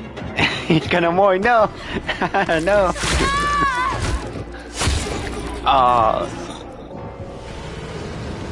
And what's cool is that the body will stay there for the entire rest of the game.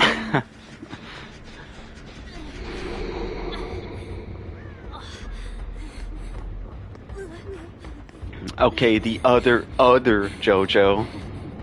Let's see what has to happen.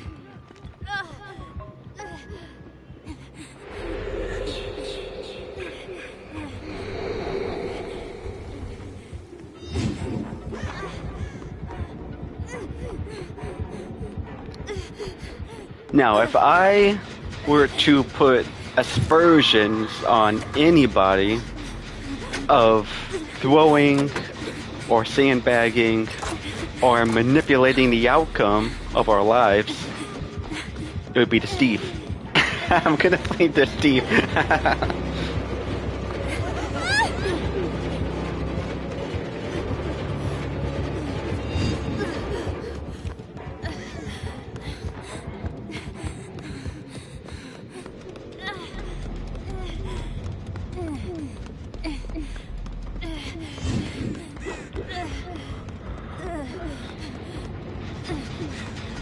I mean, it's really like, at this point, it's either play for hatch or just try to get the generator done. And unless, okay, never mind. I was gonna say, unless Steve is like a god gamer at Dead by Daylight, like the best there ever was.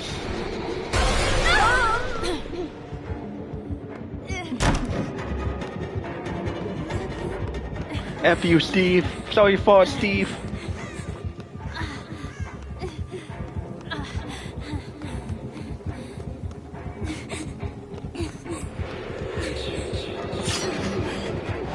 Oh, he knows what he's doing.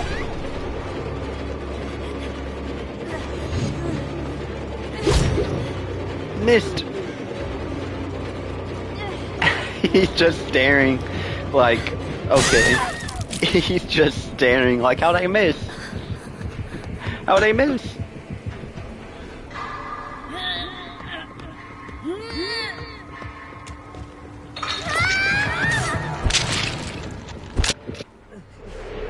Oh, Steve. Steven.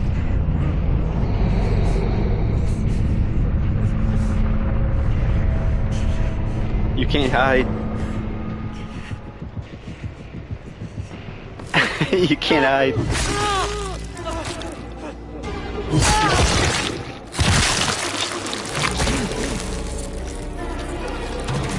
Oh, that's awful.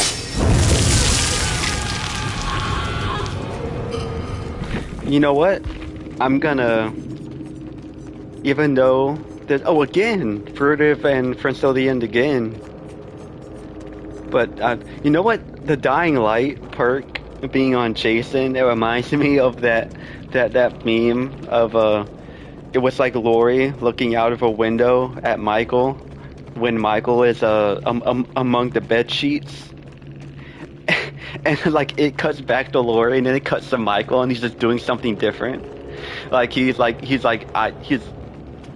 playing cards with Jason, or it turns out that like Jason has switched places with Michael. Then Michael's behind Jason. He turns around, he jump scares Jason. just seeing a Michael Myers perk on Jason is really funny. I know it would probably be the most annoying game of Dead by Daylight in human existence, but 2v8 with Jason and Freddy? Like, imagine? Like, hello, imagine? Imagine 2v8, Jason and Freddy? Oh, dude, that'd be awesome.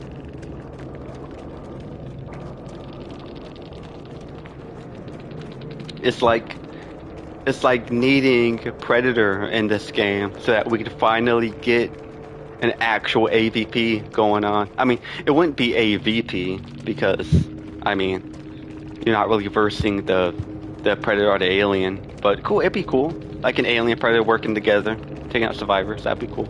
If Predator ever was added, which I think he has like a huge chance of getting added. Like I think he has a really high chance of getting added. I wonder how they would like change him up from like Wraith. I'm actually like really curious about how they would go about doing that, because attacking right out of stealth where like you can't be seen, like Spirit can do that, but you can't see survivors. Ghostface can do it, but he's not turning invisible or anything. He's just turning off his terror radius. Michael and Pig are like the only characters I think I can really think of that like make really good use out of kind of being able to attack. I mean, Michael's like the only character that really can. I guess Jason too, if you have Silent Shadow, and like it's like the end game, right? But no, it was funny because I was thinking of they added Jaws to this game, exactly how it would work, and I had this like really interesting idea for it, where like, so it like there are a lot of shots in Jaws where like it's a POV of the shark and it's swimming up towards someone in the water, and Vecna, or the other Vecna, the first, has an ability where he sinks into the ground and like you come up and like that circle comes around you as you pop up out of the ground. And I know that Dead by Daylight is very particular about adhering to the licenses or to the character. I think it'd be really cool if Jaws ever was added, if the shark was added, if there was an ability he had where he kind of like the alien, like went underneath the map, but in case of Dead by Daylight is, you know, like just water, and you slowly come up. Like it kind of acts like the first teleport move or like traversal move, where like he comes up out of the ground and that circle comes up around him. But instead of like seeing anything, you instead like hear the Jaws theme like get louder and louder and louder as he's like slowly coming up under you, and there's like a circle that he can like freely move to attack you as he's coming up. And thinking of it, it's like there could be, you know, like add-ons that you could have for that, like any survivor like in that circle when it forms has like 5% hindered or something like that, or is exhausted when that circle appears, you know? Just something to create, you know, like to recreate those scenes from the movie where it's first person and you're kind of like, it shows the shark in first person like swimming around, and recreating, you know, the shark coming up from underneath the swimmer. I think that'd be pretty cool. Also, like, I don't think, like, I know people are like scared of sharks, but I can't think of like, I don't think like the phobia of sharks is prevalent. I think the fear of sharks is natural. I just like, I think people have a higher aversion to spiders than they do sharks. And I feel, because I know that like there's one argument against adding like a spider killer, because a lot of people have arachnophobia. But like a shark killer, it's like, I mean, people have a natural aversion to sharks, because, I mean, of course, it's not really a phobia to just not want to be in the water with a shark. But I would say it's a phobia if you can't like watch anything with a shark in it. I would say that's like a phobia. But like, it's like when people say they have trypophobia, it's like, I don't know, maybe you just don't like the look of infected flesh, or like rotting flesh, or like anything that just looks nasty. Like maybe it's not a phobia, maybe you just have like a natural biological aversion to something that looks infected. You know, it might not be a phobia. It might just be like a natural human response. You know, you don't like anything that just looks infected. Shocking, right?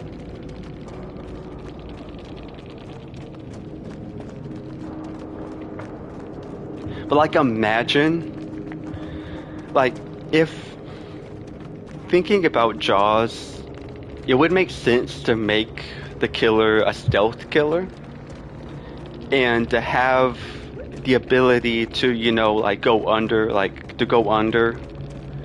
So if they wanted to pay tribute to the film, because all of their killers, in one way or another, like pay tribute to the IP. So in Jaws, the theme song only plays when the shark is present. It never plays like if you're like POV under the water. If you go back and watch the movie, right? Like POV under the water, uh, the music only plays when the shark is there. It never plays when a shark isn't there. So I could imagine something like The Huntress, where instead of like a natural terror radius, you have like the Jaws theme that plays like slowly when he's far away and faster when he's near, and it plays like the da da da da da whenever you're in chase. So kind of like The Huntress, where the shark doesn't really have, like an actual terror radius, but instead has like the music that plays consistently around him to kind of like play, like kind of like pay homage to like the music doesn't lie to you. Like the shark always only there when the music plays.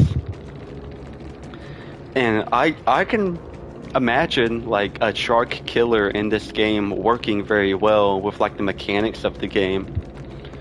Like you start hearing it get louder and louder and louder, but you can't see it. It's only when like you and I can kind of imagine kind of like an uncloaking ability for the shark almost, but instead of uncloaking like the wraith or standing up like the pig, you as a shark just like come up, right? You just swim up, and it takes like a second to actually breach the water.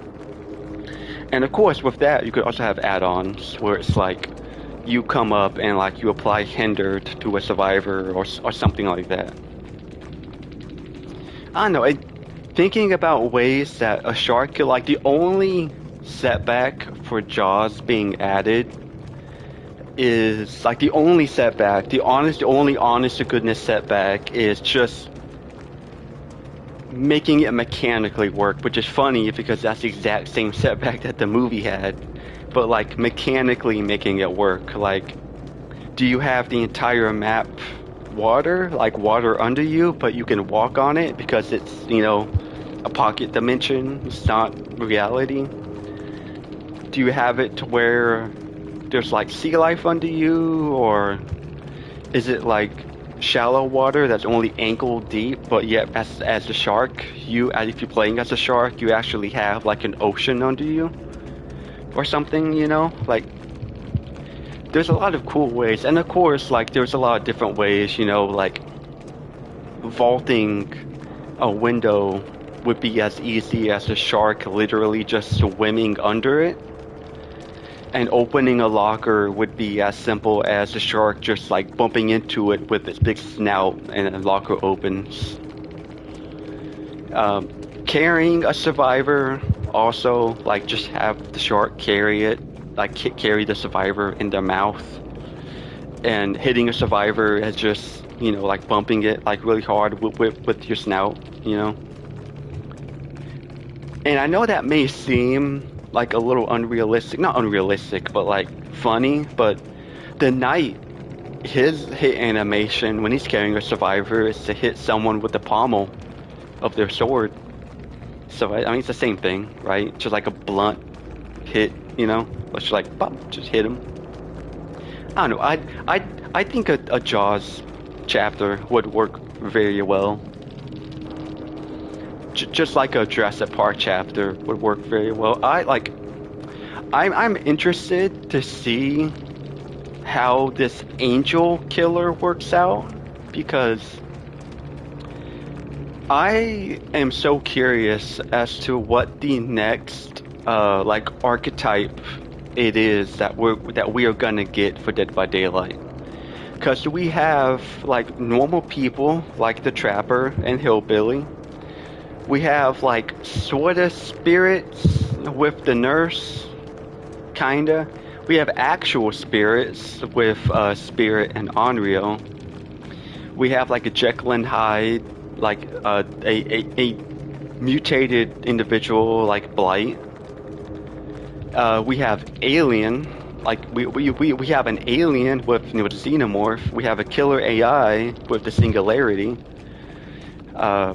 We have just a straight up monster with the Demogorgon. So and we have Chucky, which is like the doll. Then we have the animatronic, Springtrap, which is the mascot, right? The whole like Chuck E. Cheese type mascot, which some people are afraid of. So, and I don't like the Judgment is looking to be more like cool and like scary cool, kind of like how the Terminator in T2, like the evil Terminator. I forget what model number he was, but like a scary cool. The Judgment is looking to be like scary cool, not like scary. I don't really know of anybody personally or otherwise that is like legitimately scared of like an angel.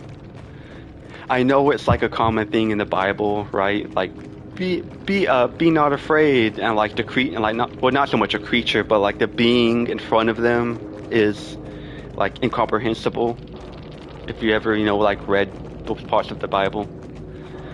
So the Judgment is looking to be interesting. I'm just not like, what is the next like archetype to follow? Because we got to Krasue, which is like a urban myth slash mythological killer. Which is funny because they stated that they weren't going to include cultural killers like the Wendigo and stuff like that, but then they made the Krasue, which is like, okay, well I guess that line was kind of crossed when that was made. Now they can't really say that they're not going to do like culture. So I don't know. I'm interested to see what their next archetype that they follow is. Are they going to continue down like divine and do like a devil? Because like right now, art right now has unfortunately encountered a lawsuit, which kind of complicates him being added Dead by Daylight, which is why I think they said that they're going to be like, I think that there's a chance that art won't be added in November, and instead they said they're going to be reworking like 47 perks, and just in case they can't get art, or unless they already know that they can't get art, I mean, I think the court case has to happen first, and a judge has to make a decision, and if he favors if he favors freezing the license until everything is resolved, then I think we'll see, behavior come out and say, well, we can't release a November chapter, but instead we're going to be reworking like 47 perks, and it's going to feel completely different. So like, you won't have a new killer or a new survivor, but here's like 47 perks that feel brand new. I guess that's what the plan is. But of course you have the Judgment and you have art, but what comes after art? Like, again, the archetype. Are they going to continue down the divine line of thinking and make a divine killer, and like continue down like a almost like a religious area of killers. And that alone is also like a line that they have to maintain because I've noticed that they've kept. I mean, there's a lot of Christian subtext in the Judgment already from what we've seen, but I've noticed that they've kind of stayed very clear away from including any like direct Christian or Catholic influence for the killer, which makes total sense. You know, like I totally get it. I think it would be cool just to see like just some, you know, like oh yeah, this is like from the Bible, but at the same time, I can get someone, you know, kind of being like, a killer, you know, the angel from the Bible as a killer. I can see some people being a little upset and being a little perturbed by it. On one hand, I think it would be cool if they took that controversial stance and like really went in on like the angel being this killer. But I get it. I get it.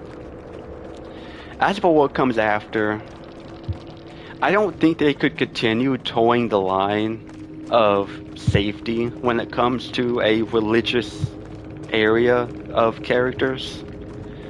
Again, it's easy to do when it's something like the Veil, that's like a cult that follows the entity, like a made-up god for this game. That makes like you're not stepping on any toes, like whatever. But what they have with the Judgment, I can see being a line that they're gonna find increasingly hard to stay on, and I can see, you know, potentially making, you know, like a killer that is inherently tied to another religion or another belief might not be what they want to do, which again, I totally get. But if they don't continue down this religious line, I can see, you know, they could just do like another of what they've done before, like another ghost, another human, another AI, another thing. But I'm I'm really anticipating for like the next archetype, you know, prehistoric animal like a dinosaur, or an aquatic animal like a shark, or an insect or arachnid. You know, again, like spider. We already have a lot of spider iconography with the entity, because it has a lot of, you know, has a lot of things that look like spiders. Like it, whenever you're being sacrificed, the legs look like spider legs, and there's just a lot of things related to spiders with it. So I get it, but I don't know.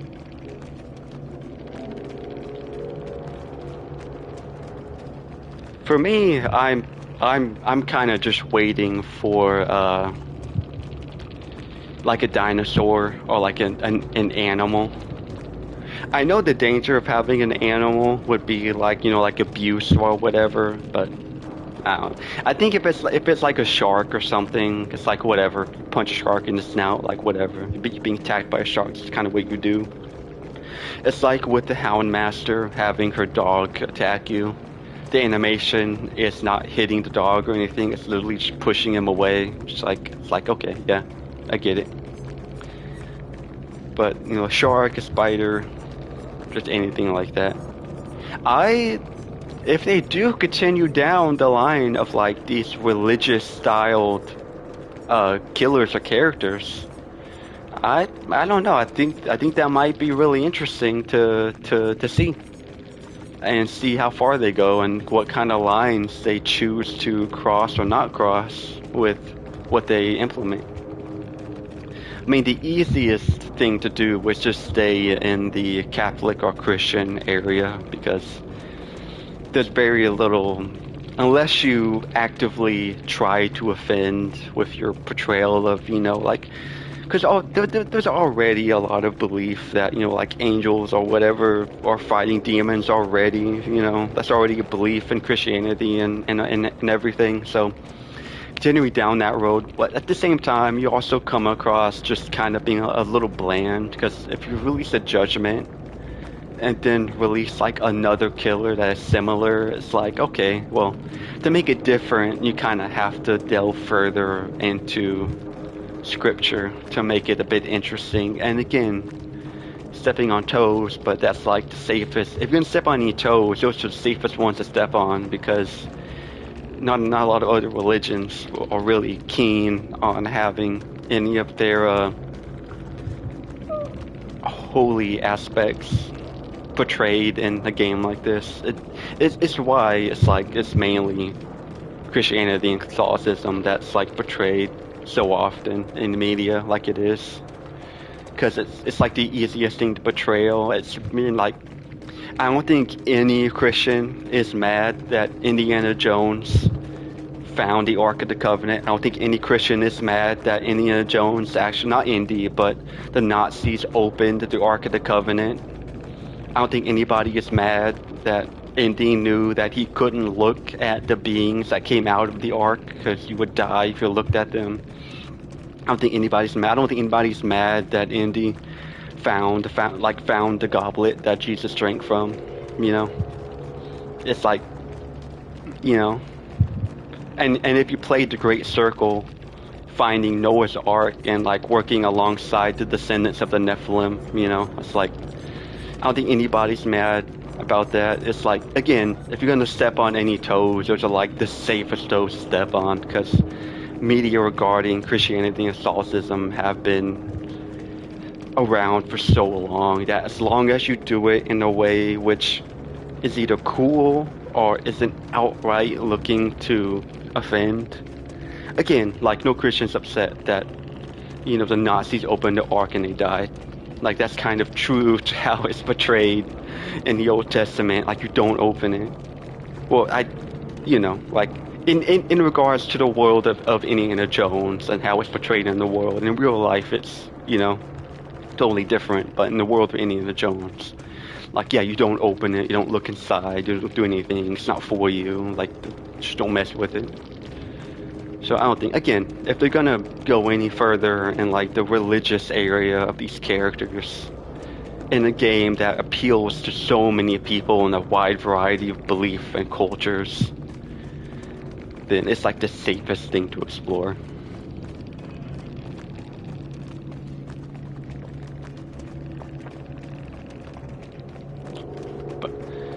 And it's funny because they have Dracula and Castlevania. I might be remembering it incorrectly, but if I'm not incorrect, I think wasn't it like they couldn't include any Christian iconography in the American or Western release for Castlevania on the NES because it wouldn't be allowed. Because I think it was like the crosses turned into boomerangs, and he had to change the name of the holy water.